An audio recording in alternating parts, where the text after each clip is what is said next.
copyrighted program created by the Rio Grande Oil Company.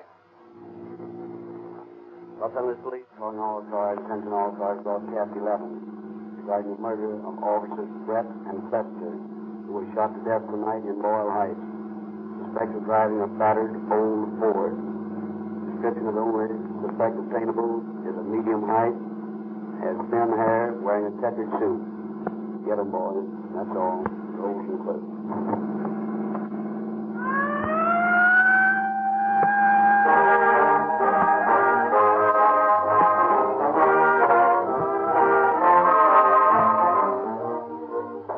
If you are the average motorist, you buy gasoline for only one or two cars. What would you do if you had to supply thousands of cars with gasoline? You would check pretty carefully all the different brands. You would analyze their many claims.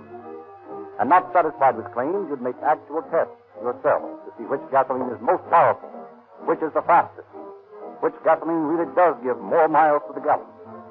That's how the buyers for large cities like Los Angeles and Oakland select the gasoline for their thousands of police, fire, and emergency cars by actual tests. What gasoline wins these tests? Nearly everyone knows that Rio Grande cracked gasoline has won them for years, and thereby won the contracts to supply gasoline for more police, fire, and emergency cars than any other brand in this market. It is an honor to have the finest, fastest, most powerful motors on the road using your gasoline. Rio Grande is able to hold this leadership only by producing a gasoline which actually outperforms others. No other gasoline can equal this performance because Rio Grande holds the exclusive patent rights to manufacture cracked gasoline by the Sinclair process. Millions of dollars have been invested in special refinery apparatus which breaks gasoline drops into unbelievably small atoms so they'll burn more efficiently in your car.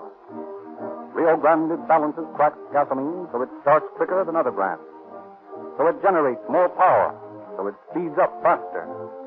And this cracking and balancing ensures that Rio Grande crack burns evenly and completely. So there's no waste, as in gasolines made by the ordinary refining process. You can actually feel the difference in your own car when you change to Rio Grande cracked gasoline. One tankful will convince you that there's a world of difference. Please try it.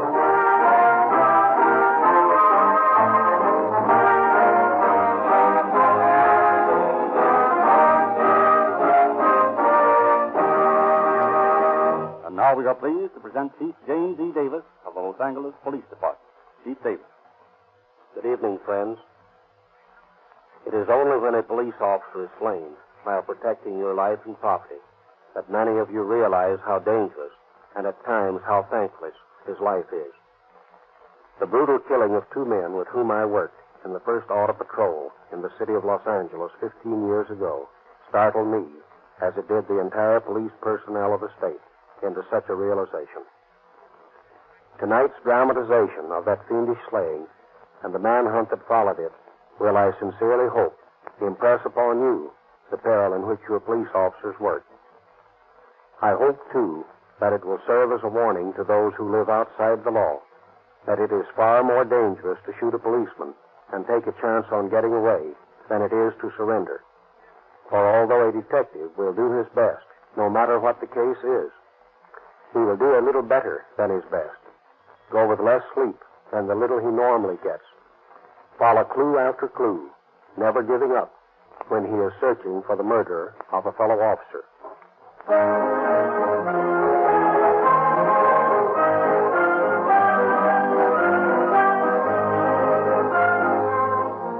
It is the night of December 6, 1921. In Mosley's Auditorium at Grand Avenue and 16th Street, the annual police ball is being held. Clad in severe black and white evening dress, accompanied by their ladies in dazzling, colorful gowns, the guardians of the law are at this moment being led by Mayor George E. Cryer in the Grand March. Immediately behind the mayor marches Police Chief Charles E. Jones. Just as the march is drawing to a close, an attendant approaches the chief. Beg pardon, Chief. Yes, what is it? Important telephone call, sir. Tell them to wait. They said to get you to the phone at once. It's headquarters. Very well. Will you pardon me, my dear? Always business, you know. Certainly. Go right ahead.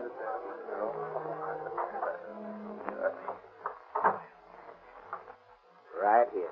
Oh, yes, thank you. Hello? Chief Jones speaking. What?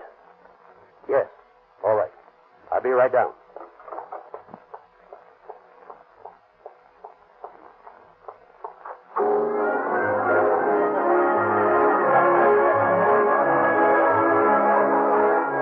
Stop the music, Professor. Stop the music up here. Other officers, I have just had a call from headquarters. It was a report that Officer Bill Brett and Officer Harry Clester have just been murdered. I guess the party's over for tonight, boys.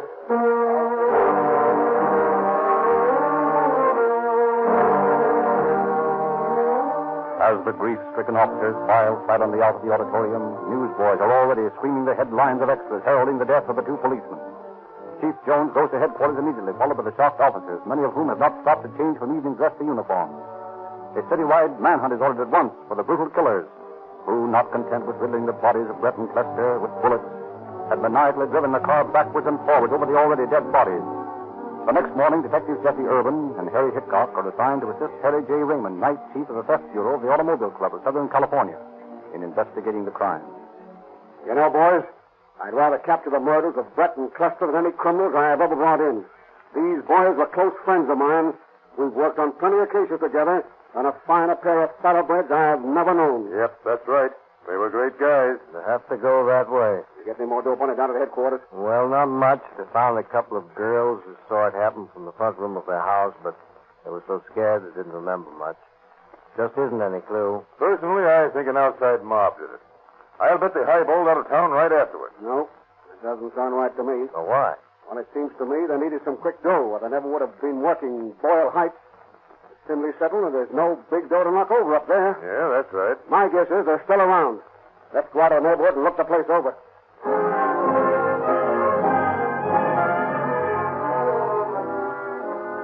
But a close questioning of the residents in the neighborhood of the scene of the crime fails to reveal anyone save the two girls who had seen it happen. But Raymond will not admit defeat. 2 nights later, he returns by himself and continues his questioning. This time, he is successful. He finds an old ex-gold miner who had not been home on his previous round of the neighborhood. Yep, yes, I seen the shooting. I was sitting on the porch smoking my pipe when I see these 2 cars go by. One was an old Ford. The other was the police car, I suppose. Yes, and what happened? Well, I heard somebody from the rear of the first car yell, "Boys, don't do that." And there were 2 shots, and the man fell out of it. The policeman in the second car got out and ran up. And just then, another guy gets out the Ford and starts running across the vacant lot. How was he dressed? He wore a light checkered suit, like a gambler, I'd say. And I saw him in the street light, and his hair was light and thin. Would you know him if you saw him again? Yes, I'm certain I would. Good. What else happened? Well, the policeman called to this fellow to halt, and instead, the hombre in the check suit fired a shot at him. Then there was a shot in the back of the car, and I heard the glass splintering. Then the man in the check suit, he come back to the car, and they drove the Ford over the bodies of the policemen, and then they drove away. How many men were there in the car? Oh, I don't know. I guess about 4. Man, why didn't you report this to the police? Listen, mister, I've lived in the West a long time, in the gold camps and the silver mines, and I've seen a lot of shooting scrapes. And I'm alive now because I don't meddle in other people's business.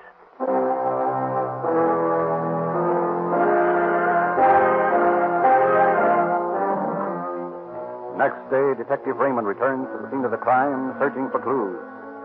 In a pile of rubbish along the curb, he finds a small, irregular piece of glass. Elated at this discovery, he brings it to the chief. Well, Chief, here's a clue. What's that? A piece of broken glass. My guess is that it's from the windshield that was shattered by bullets the other night. Any fingerprints on it? Hardly. It was shot away. All you have to do is find a car with a broken windshield that will fit that piece. Yeah, but I want to... With all the automobiles in Los Angeles, that's quite a job. Yeah, there's no doubt about that. But I've got 2 clues. One of the guys wore a check suit, and this piece of glass fits into a windshield someplace. And if it's humanly possible, these 2 clues are going to avenge the murders of Brett and Clester. Go to it, Harry. You've cut out a big job for yourself, but I'm all for you.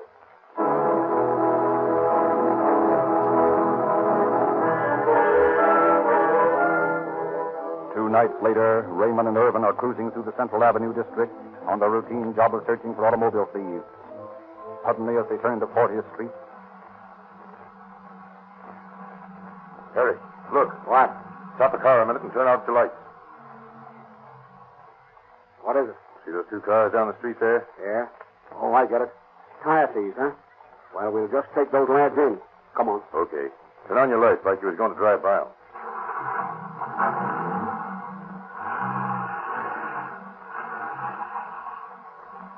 Irvin, What? that windshield has a sticker on it like comes on new windshield. Oh, what of it? Hey, what are you driving past for? Aren't you going to pinch him? Nope. I got a hunch, Irvin. What's the matter with you? Listen, I may be crazy, but that was a new windshield in that Ford. This old prospector who saw the shooting said they used an old Ford, and that one of the bullets shattered the windshield. Those guys might be the ones we're looking for. Yeah, they might at that. Well, we're going to follow them and find out.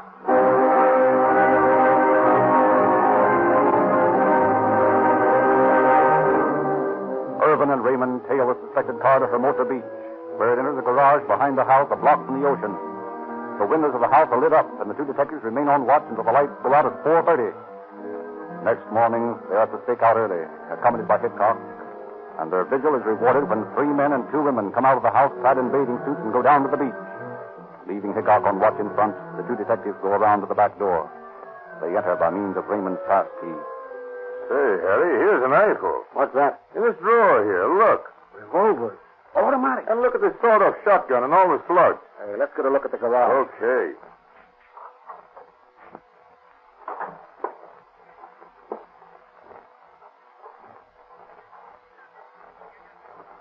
Well, there's the old Ford in the garage. Yeah. Now I want to take a look at this windshield. By gosh, Irvin, I'm right. What's that? This is a new windshield. Here's the price on this sticker. Say, Harry, here's the old one here, and it's broken. Where? On this bench. Oh, boy, this is more like it. Hey, what are you fixing in your pocket for? That piece of glass I picked up on the street. Wait a minute. Here it is. Here it is. Now, let's see.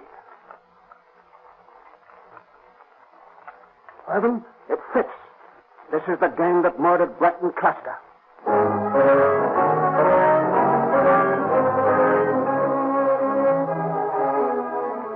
The next day, the 3 detectives return and watch until the same 3 men and 2 women go to the beach for their swim. Then they interview the occupants of the adjoining house. It all depends on what they look like here. Yeah. I'll stall till I find out if it's okay. How do you do, ma'am? Could you tell me who lives next door? I don't know. Why are you asking? Well, we're interested in knowing. Well, I don't know nothing about them. They just moved in a couple of weeks ago. They keep to themselves, and so do I. Seems like they stay up mighty late, though. I see. So you never met them, then, huh? No, I don't do no visiting with neighbors out here in California. Now, back in Grand Island, Nebraska, where I come from, it was different. Yes, of course. As a matter of fact, ma'am, we're police officers. Police officers? Oh, well, I declare. And we'd like to keep watch on these people next door. Why? What have they done? Well, we don't know, but we're interested in finding out. I wonder if you could let us occupy a room on the side of your house next to theirs. Well, I don't know. I'll have to ask Pa. Pa! Oh, Pa! Yes, Henrietta? What is it? Well, what did you want? These men are police officers. Hey? It's the law, Pa. Hey, what they after us for? They ain't, Pa. They want to watch the folks next door. It's all right? Well, I suppose so. Have they shown you their badges? Oh, yes, of course. Here you are, sir. Well, that looks sure enough like the real thing. You can come in. That's fine. Go into the room here, Cox. We've got to plant that machine. Right.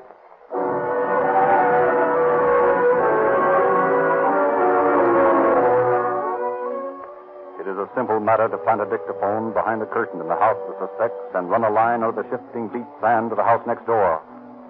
All day the detectives lie in hiding, alternately taking turns listening at the dictaphone. Late in the afternoon, the party returns from the beach, and then, as they sit around the dinner table, the detectives get an earful. Hey, get a load of this. Well, let me tell you, guy, you better never doubt Pilsner when he's around. Oh, yeah? Yeah. Curly and Bill will be down tonight to talk things over. Ask him about that time in Utah. Yeah, that's right. Curly and Bill pulled plenty of fast ones on the Mormons. Oh, come on, boys. Cut the arguing. Have some more potatoes. Sure. Reach for them. Where's Babs, Marge? She's lying down. She got a headache in the sun today. Hey, here's Curly now. He just let himself in. Hiya, Curly. Hey, Curly. How's the boy? Hello, boys. Hiya, Marge. Where's Bill? I couldn't make it so early. You'll be down later. Hey, got some grub for me? Sure, Curly. Here you are. Got any angles, Curly? Yeah, a couple. Hey, and get this, Cal. You know, we got to get busy and get some dough. Sure, that's right. Just as soon as you line up the jobs, we'll pull them. Oh, yeah? Well, we've had some good jobs lined up, and we'd be getting the dough right now if you had any nerve. Nerve? What do you mean I ain't got no nerve? I had plenty the night we bumped off them 2 coppers over in Boyle Heights, didn't I? Didn't I go to the receiving hospital and make sure them 2 guys were dead? Didn't I? The rest of you monkeys didn't have There's no doubt about it. Those are the birds that killed Brett and Cluster. Come on, let's knock them over right now. Yeah, come on, Harry, let's go. Now, wait a minute. We've got these mugs anytime we want to take them. Let's wait until this Bill fella comes. Let's get them all at once.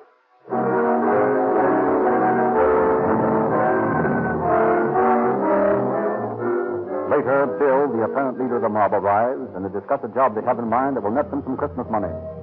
When Curly and Bill leave the place, Raymond follows Curly, and Irvin and Hickok tail Bill, thus discovering the Los Angeles addresses of both men. The next night, the 3 detectives decide to arrest the gang, but Jess is missing. They plan to get an early dinner, and hoping Jess will have arrived by the time they get back to knock the place over then. But on their return... Hey, this is funny. Well, what's that? The house is dark. Do you suppose that, Beg pardon, Constable. Yes? They moved out while you was away. They did. Yes, they all left less than 15 minutes ago. A baggage man came and took their stuff away, and they all piled into that old fort of theirs. I couldn't stop them. No, of course not. Maybe we should have knocked over the 6 of them while we had a chance. yeah. But I did find one thing out. Yes, I got the license number of the car and the name of the expressman.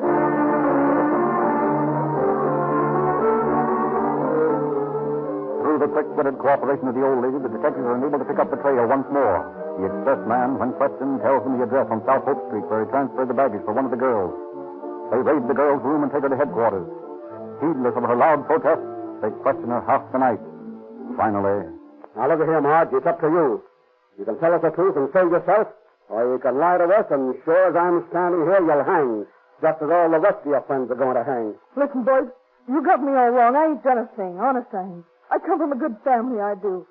I'd never harm a living thing, not even a copper. Yeah, we know that, Marge. Now, we're not doubting you. But what we want to know is, what do you know about these other guys? Now, remember, if you want to talk, it'll save your neck. You're innocent. We want to believe you. Well, I guess they bumped off the bulls all right.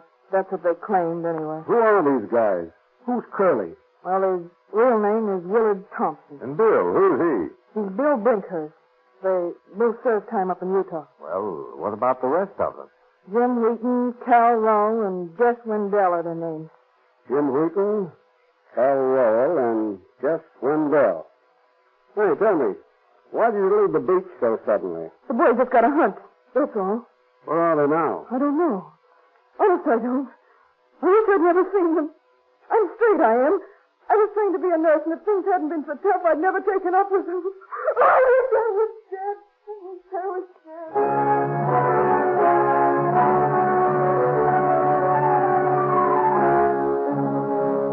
Through Marge's information, the detectives arrest Bob. Her story agrees with Marge's in every substantial detail.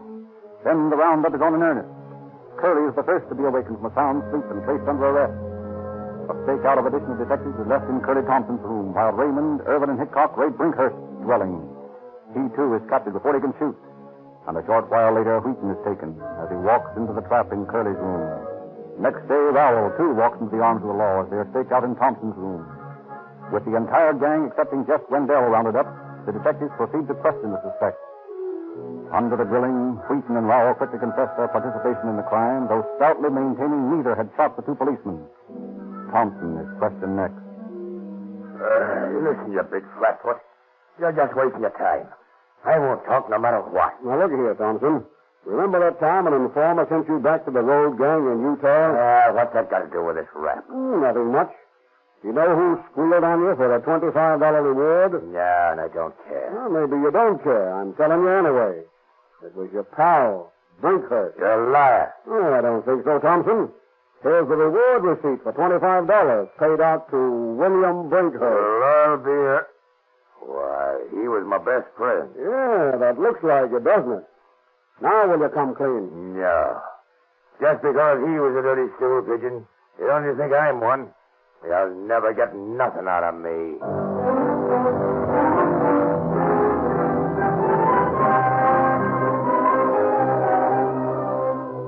And Curly Thompson stoutly maintains his silence. Brinkhurst is next to be questioned. He claims he was helping his wife with the washing on the night of December 6th. Mrs. Brinkhurst is brought in to face her husband. Mrs. Brinkhurst, your husband tells us that he was helping you do the washing on the night of December the 6th. Is that true? Go ahead, Molly, and tell him about it. That was the night you had such bad rheumatism in your left hand. Remember? No, Bill. It won't work this time.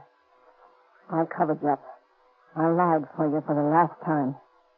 You gotta face it alone now. I've given you the best of myself. Why, there's nothing left now. I'm burned out, Bill. I'm through protecting you. I'd like someone to protect me for a change.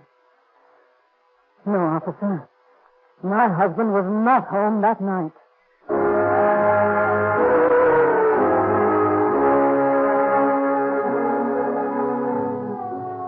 2 days before Christmas, Detective Raymond locates the estranged wife of Jeff Wendell, the only member of the gang still at liberty. He gives the officer a picture of Wendell and the license number of his Ford coupe. Raymond returns in high spirits to the officer of Secretary Mitchell of the Auto Club. Mr. Mitchell, I've got a picture and a complete description of the last one of that gang. Good. What do you propose to do? I want to run him down. Well, aren't you satisfied with the 4 you have? No, sir. I'm going to get every one of those guys that killed my pals. This Wendell is the toughest of the lot. I want to broadside the West with circulars announcing the $10,000 reward offered dead or alive. Go ahead. It's going to cost money to print and mail these flyers. I'll send through an order to advance you whatever funds you need. That's great.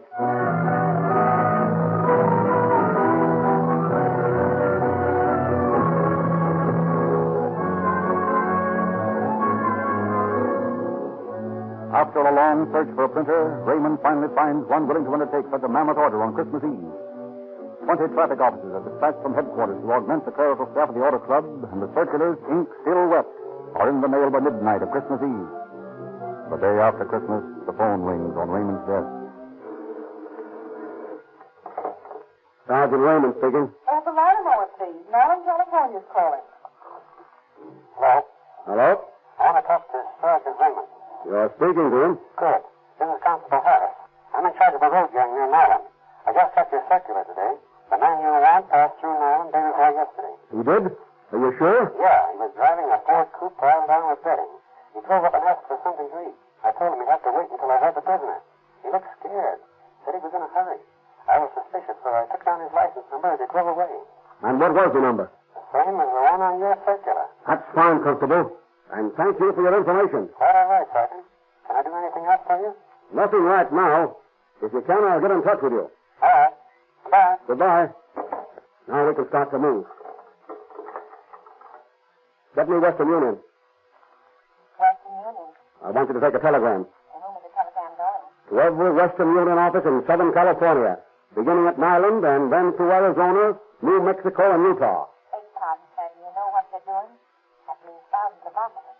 Awfully large bill. Never mind that. Charge it to the Automobile Club of Southern California. Very well. What is the message, please?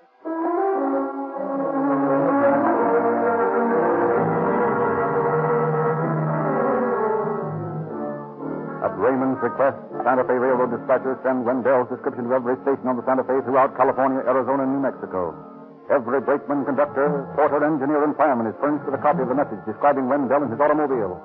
The message which begins one of the widest manhunts in the history of the Southwest. While hundreds of keen-eyed officers in every town and hamlet in 3 states are searching for the fugitive, word comes from Yuma that a man answering Wendell's description stole a pair of Arizona license plates and is heading east. Then from Oatman, Arizona, comes a flight that Wendell's coupe had passed through that town. Raymond, Irvin, and Hickok, missing the eastbound limited, jump in their car and race it to San Bernardino, intending to board it there. Arriving ahead of the train, Raymond telephones Sheriff Mahoney in Kingman, Arizona. Hello? Hello? Sheriff Mahoney? Yes. Can you speak louder? I'll try. This is Sergeant Raymond of Los Angeles. Did you get my circular describing Jeff Wendell? Yes. Well, this Wendell was last seen heading east through Oatman. Detectives Orvin and Hickok and I are taking the 1040 in a couple of minutes, but I'd like you to start after him right away.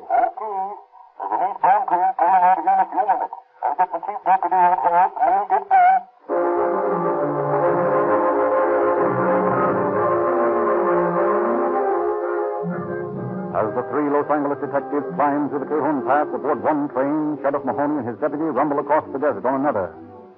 Seated at a table in the dining car, they scanned the highway that parallels the track. Well, we might as well eat while we're working. That's right. Where can I get you, gentlemen? Let's see. We'll get some of Virginia ham and sweet potatoes. Yeah, that's mighty good today, sir. Yeah.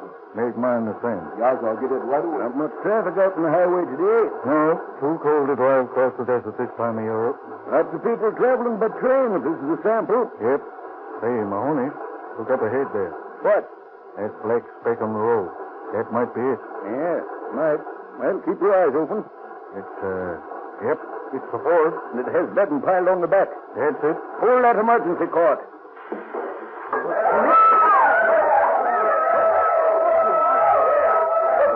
Pulling the talk. Can't stop to explain, conductor. I'm sheriff of this county. Come on, Red. Get your gun out. Wait.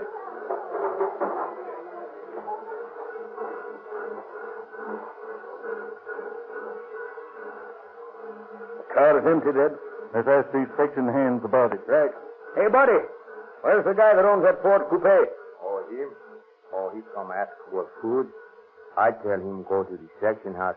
My woman feed him. Well, go in there and tell him to come out with his hands in the air. Here he is, the door, Mahoney.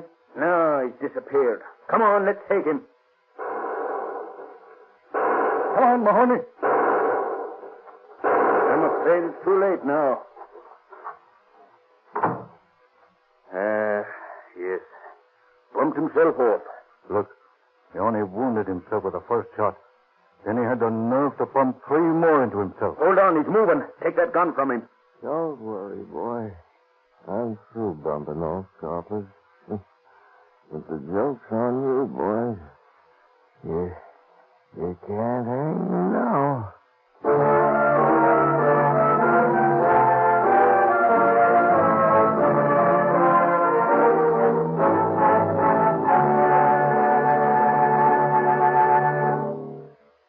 Wendell died on the westbound train bringing him back to Los Angeles. Jim Wheaton and Cal Rowell were given life by a jury that took into consideration their confessions. And on April 21st, 1924, Brinkhurst and Thompson were hanged in San Quentin. By agreement among themselves, Raymond, Irvin, and Hickok, whose splendid detective work brought this case to a successful close, split the $10,000 reward and gave one half to the widow of Officer Brett and the other half to the widow of Officer Clester. Thank you, Chief Davis.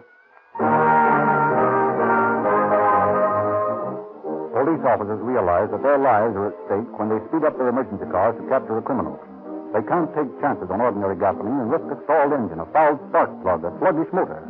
That's why many thousands of operators of emergency cars agree on Rio Grande cracked gasoline and specify it exclusively.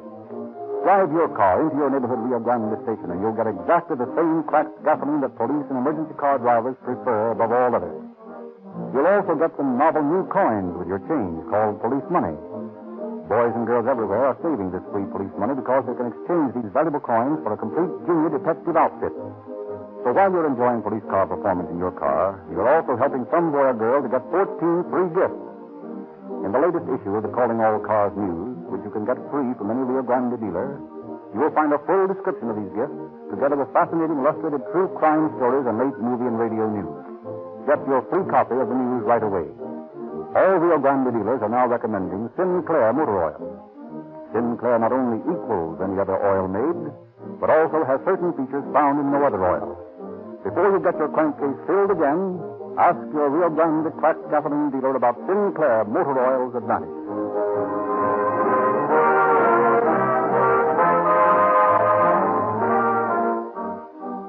This is Frederick Lindsley saying good night for the Rio Grande Oil Company.